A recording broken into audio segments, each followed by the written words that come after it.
Située à 950 mètres d'altitude, Cauterets est l'alliance parfaite d'une petite ville de montagne et d'un village aux allures citadines. Accueillant près de 6000 curistes chaque année, c'est une des stations thermales les plus réputées des Hautes-Pyrénées. D'origine chilienne, Hortense est très attachée à son département d'adoption. C'est elle qui nous accompagnera lors de cette nouvelle escapade. Pour commencer cette balade dans Cauterets, elle a fait appel à Mathieu. Salut Mathieu. Salut Hortense. Employé à l'office de tourisme, il est intarissable sur l'histoire de ce village. Direction l'Esplanade des Œufs, un lieu chargé d'histoire. Elle est très jolie cette place. Alors oui, là on est vraiment sur une place très typique de Cauterets. Et auparavant, dans les années 1900, quand vraiment c'était l'explosion du thermalisme sur Cauterets, ben là il y avait toutes sortes d'activités et toutes sortes de loisirs. Il y avait même le casino, il y avait un kiosque, il y avait des musiciens, il y avait des montreurs d'ours, de tout. On a vraiment l'impression d'avoir une mini place de Paris qui s'est implantée au cœur de Cauterets. Alors tout à fait, en fait, si tu veux, ici, l'esplanade elle s'est construite en plusieurs parties. Il y a évidemment ce colossal bâtiment qui était la partie centrale des thermes en fait, sur Cauterets à l'époque. On est là au 19e siècle. Et en plus de ça, si tu veux, toute la galerie qui est là, en fait, c'était la porte latérale de l'Expo universelle à Paris en 1900 et qui a été construite par Baltard. Et puis en plus de ça, si tu veux, à l'époque, au 19e, le tout Paris venait là.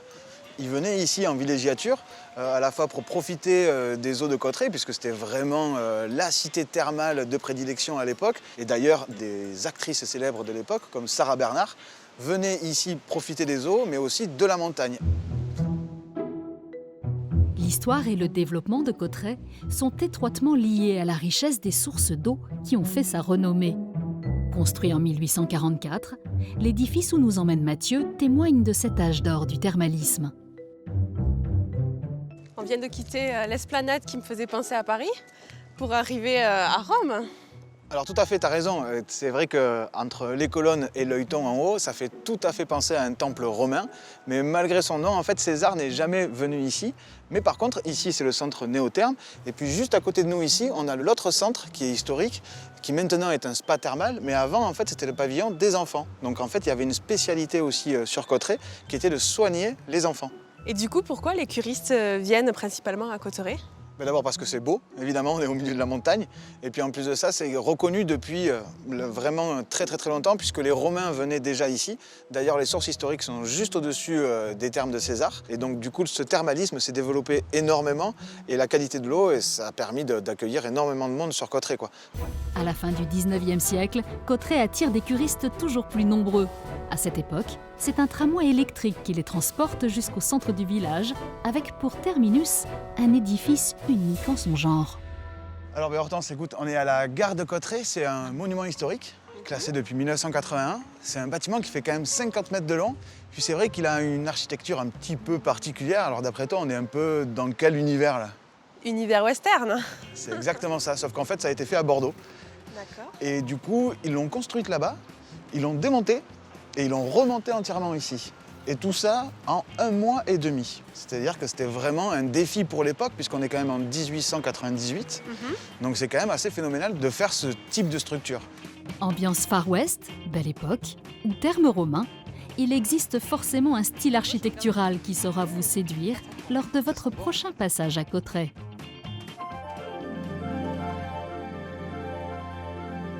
Aux portes de ce village, de nombreux sentiers offrent aux visiteurs la possibilité de s'échapper et de prendre un bol d'air pur dans le parc national des Pyrénées. C'est au cœur de ce territoire sauvage et préservé que nous retrouvons Hortense. Direction le célèbre pont d'Espagne, où l'attend Vincent, guide accompagnateur de haute montagne. Bonjour Vincent. Bonjour Hortense. Comment vas-tu? Bien et toi? Ça va. Tu as fait bonne route? Très bien. Autrefois lieu de passage pour les échanges avec l'Espagne, ce pont est aujourd'hui le point de départ vers l'un des sites les plus visités du département, le lac de Gaube. Pour accéder à cet endroit mythique, certains feront le choix de la randonnée via le GR10. Pour les autres, il existe une deuxième option bien plus rapide. Nous arrivons au départ du télésiège Hortense, qui va nous amener en 1/4 d'heure à proximité du lac de Gaube. Avec ce temps, ça va être merveilleux.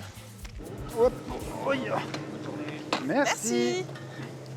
En l'espace de quelques minutes, ce télésiège bien pratique vous fera gagner 200 mètres de dénivelé sans effort.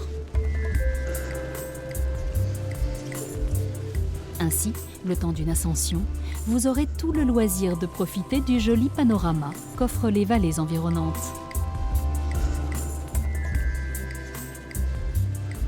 Bienvenue. Merci camarade. Allez-y, relevez la barre. Et vous descendez juste ici à gauche. Allez-y. Hop là.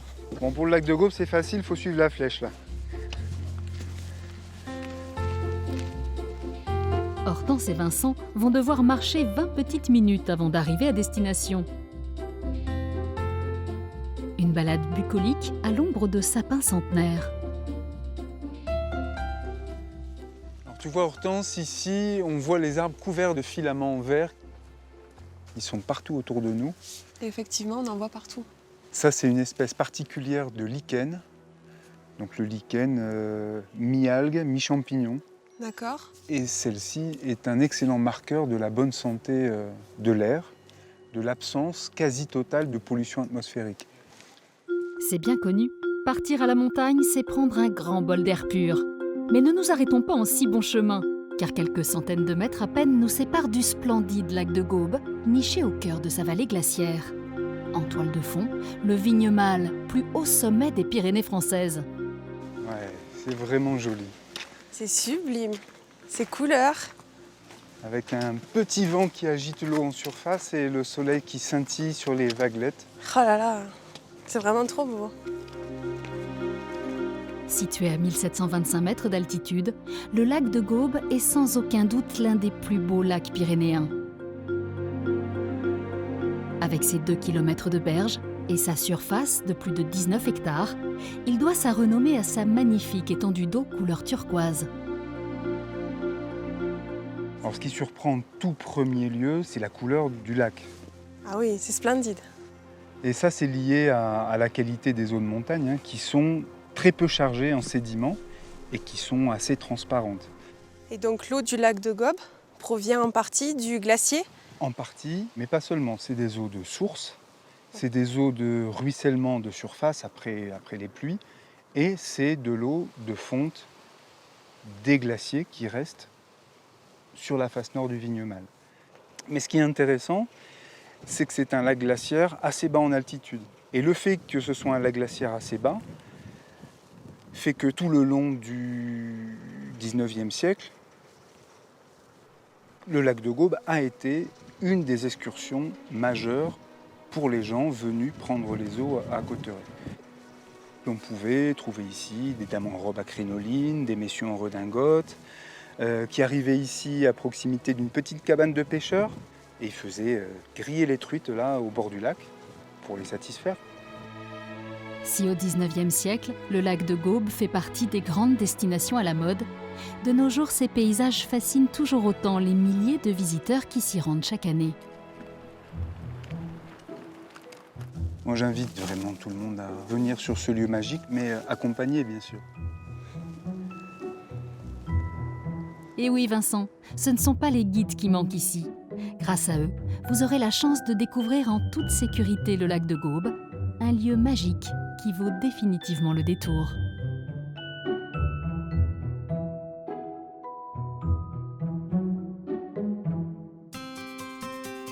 Si lors de votre randonnée, vous n'avez pas eu la chance de découvrir la faune sauvage pyrénéenne, sachez qu'il existe un parc où vous pourrez l'observer en toute tranquillité. Implanté sur plus de 14 hectares, non loin d'Argelès-Gazost, le parc animalier des Pyrénées vous invite à vivre une expérience inoubliable au beau milieu des montagnes. Benjamin est soigneur animalier au parc depuis 2 ans. Bonjour Benjamin. Bonjour Hortense, ça va? Oui et toi? Ça va bien, bienvenue au parc. Eh bien, merci. Avec lui, nous allons partir à la rencontre d'espèces sauvages emblématiques du coin. Direction l'enclos du carnivore le plus traqué et le plus méconnu d'Europe. Le loup gris. Ça te dit de m'aider à les nourrir? Je vais essayer. Allez, on y va.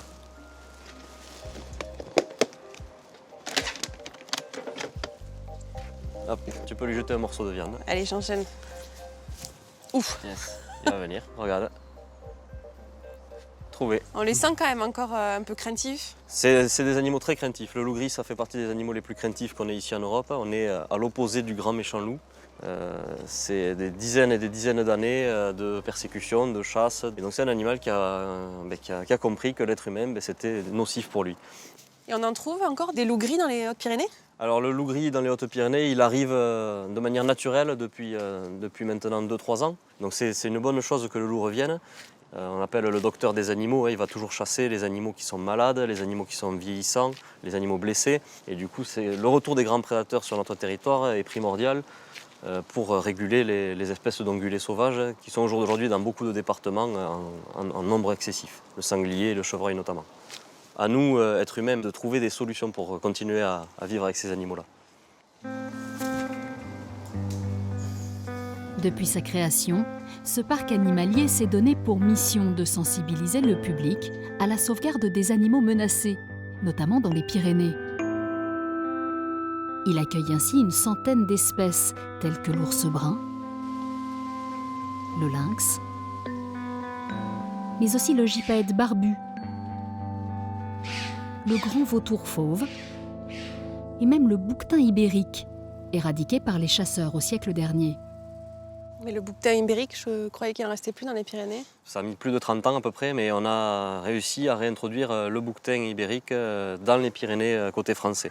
Et au jour d'aujourd'hui, il y a une petite population, ici notamment dans le parc national des Pyrénées. Il y a une centaine d'individus qui vivent côté français maintenant. Et on peut voir d'autres bouquetins ibériques dans les autres parcs animaliers? On est les seuls à les présenter, nous, ici en France, ce bouquetin, et ça nous tient vraiment à cœur en tant que parc animalier des Pyrénées, de participer à sauver, à réintroduire ces espèces-là et de faire parler, de faire connaître tous ces animaux qui sont emblématiques, qui sont des têtes d'affiche. Si les bouquetins ibériques sont les vedettes du programme de réintroduction du parc, les stars que tout le monde s'arrache ici, ce sont ces petites marmottes joufflues, vraiment pas farouches. Et quand il n'y en a plus? Décidément, le parc animalier n'en finit pas d'étonner. Un lieu idéal pour une promenade en famille qui ne vous laissera que des bons souvenirs. Ah, ça griffe! Elle va me refaire le brush!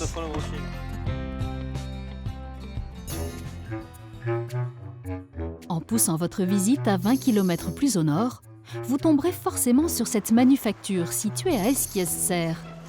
Une entreprise familiale qui confectionne couvertures et lainages depuis 1891. Damien est l'arrière-arrière-petit-fils des fondateurs des lieux. Étape par étape, il va nous expliquer le processus de fabrication de ces étoffes 100% pyrénéennes. Dirigeons-nous dans un premier temps là où tout commence, le stock. Dans cette pièce exiguë, Damien entrepose sa matière première, la laine. Des centaines de toisons brutes fournies directement par les éleveurs locaux. Si tu touches ces laines, elles sont très grasses. Donc la première étape, ça va être de débarrasser ces laines en fait, de tout ce gras qu'elles contiennent. Donc ça, c'est la laine qui a été lavée et qui du coup n'a plus aucune impureté. Voilà, ça c'est la laine qui est complètement propre. Donc maintenant, on va l'amener à la prochaine étape. Tu vas m'aider, on va partir en chariot et on va la carder. Allez, c'est parti. Et à droite. Étape importante, le cardage consiste à démêler et à lisser la laine. Disposée à l'entrée de cette machine, elle va peu à peu être entraînée par des rouleaux munis de milliers de petites pointes métalliques. Donc voilà ce que devient la laine une fois qu'elle a été cardée. Donc il y en a une partie qui va devenir un matelas moelleux comme ça qui va servir pour la garniture des couettes. Ah, c'est impressionnant. C'est marrant, c'est tout doux, c'est tout moelleux. Et également une autre partie donc, qui va être travaillée un peu différemment. Tu vois, c'est ce voile-là qu'on va venir retordre pour obtenir le fil qu'on va utiliser ensuite dans les métiers à tisser. D'accord. Le métier à tisser, c'est cette imposante machine mécanique utilisée par Damien pour fabriquer ses étoffes. Donc là, le principe, en fait, ça va être d'entrecroiser des fils de chaîne avec des fils de trame. Donc les fils de chaîne, c'est les fils qui sont dans le sens de la longueur. Et les fils de trame, c'est les fils qui vont passer dans le sens de la largeur. Et en entrecroisant ces fils, en fait, ça va donner cette toile. Voilà. Une fois le tissage terminé, les étoffes vont être grattées, puis découpées pour enfin être travaillées dans l'atelier de confection. Donc tous les produits qu'on trouve dans ta boutique sont confectionnés ici dans cet atelier.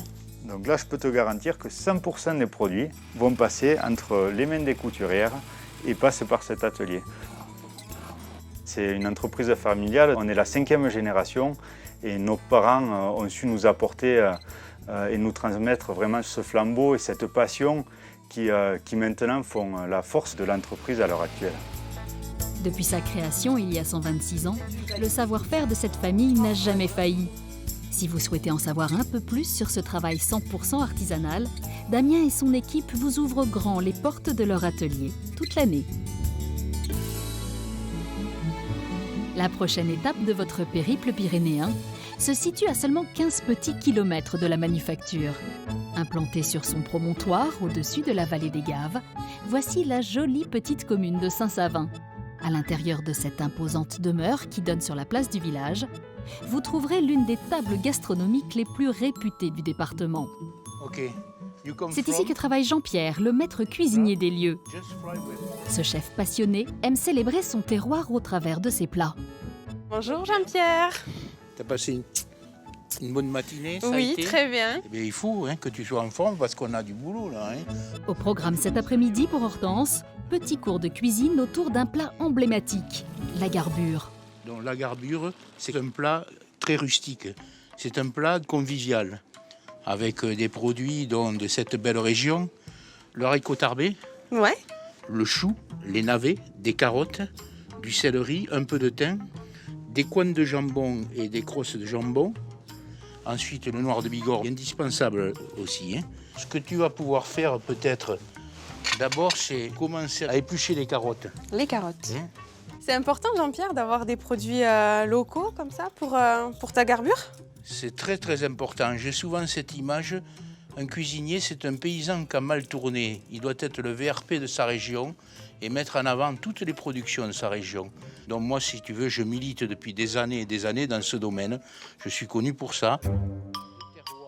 Tous ces produits du terroir sont les ingrédients de base indispensables à la bonne réalisation de notre garbure. Une soupe qui autrefois était le plat quotidien des paysans montagnards. Alors tu vois, cette garbure, donc, il nous faut une taille de légumes très rustique pour respecter justement ce terroir profond. Donc c'est une taille à la paysanne. Et là, la taille paysanne, c'est le légume, en définitive, qu'on coupe de façon comme ça, des Grossière. grossières. Bon, je te laisse faire, tu vois à peu près. À toi de vrai.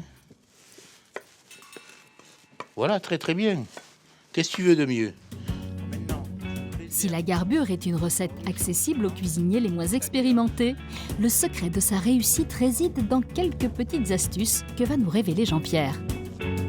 On fait un bouillon avec le camaillou, donc ce haut de jambon, qui vient parfumer, parce que dans la garbure, l'essentiel c'est d'avoir ce goût justement de ce haut de jambon. Tiens, approche-toi, sens, tu vas voir, mais ça a été un peu mijoté avant, qui va nous permettre d'intensifier le goût. Voilà, c'est une petite astuce. Et donc on met les légumes?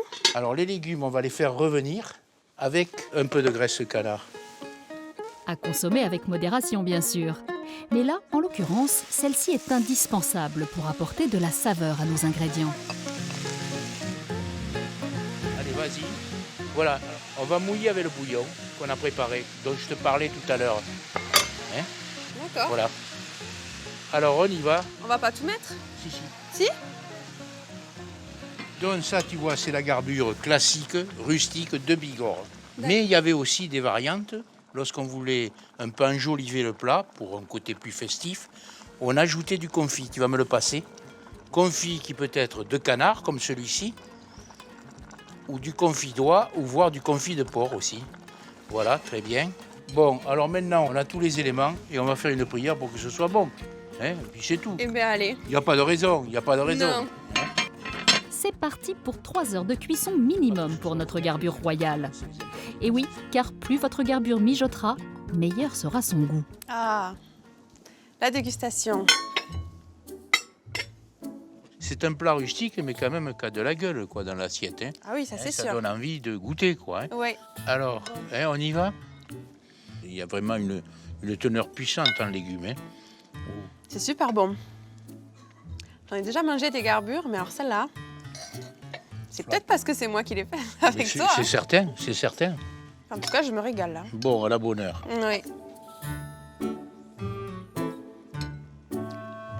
Amoureux de la bonne chair, le restaurant de Jean-Pierre est fait pour vous. Vous y goûterez une cuisine généreuse et authentique, directement inspirée des spécialités traditionnelles du département.